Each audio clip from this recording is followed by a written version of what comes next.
Hello students, welcome to economics. अर्थनीति परिव्यय एक मुख्य विषय। परिव्यय विभिन्न प्रकार अच्छी आम ये देखा अर्थनैतिक परिव्यय, विकल्प परिव्यय, हिसाबभुक्त परिव्यय और लुकायत परिव्यय, ये चारोटी देखा। तो प्रथम नोट्स देख। विकल्प परिव्यय परित्यक्त होइथिबा सर्वोत्तम परिव्यय को विकल्प परिव्यय कहा जाए।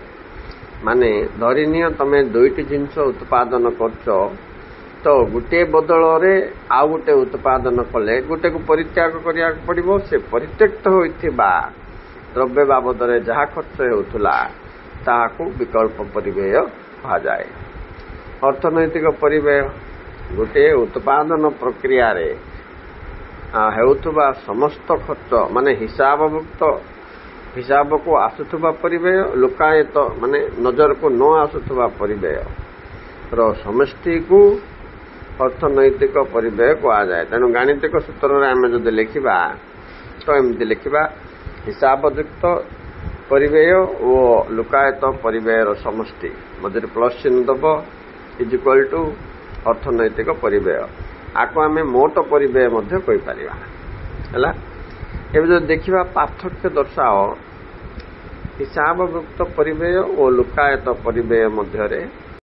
अच्छा, ये पार्थक्य रे देखो पिला माने चार्ट लेखा पॉइंट अच्छी उदाहरण सहित।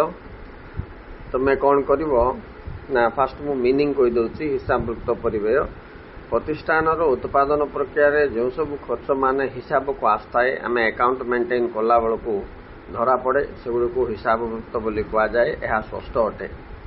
किंतु लुकायत परिव्यय कहले सही परिव्यय जहाँ उत्पादन प्रक्रिया खर्च तो हुए किंतु ताहा दृश्यमान होई न थाए, लुचि जाई थाए।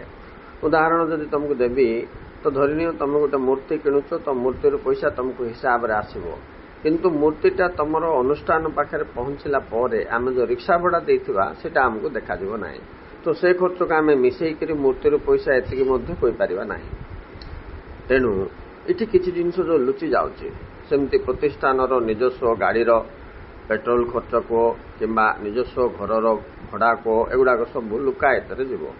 किंतु कंचामाल पाई होतबा खर्च, बैंक रो आनिथिबा ऋण पाई दिया जाउतबा सुध, श्रमिक मानकर मजूरी, एजा सब अकाउंट पूरा मेंटेन होतबो। तेणु आको अकाउंट कॉस्ट बा हिसाबयुक्त परिव्यय बोली कहा जाए। पिला माने आरो स्क्रीनशॉट नै जो 5-4टा लेखा पॉइंट अछि आ नोट्स प्रिपेयर करो। अच्छा, फर्स्ट पॉइंट रे मीनिंग कवर करो, द्वितीय पॉइंट रे पार्थक्य दर्शाओ गोटे दुईटी लेख, तापरे उदाहरण दियो।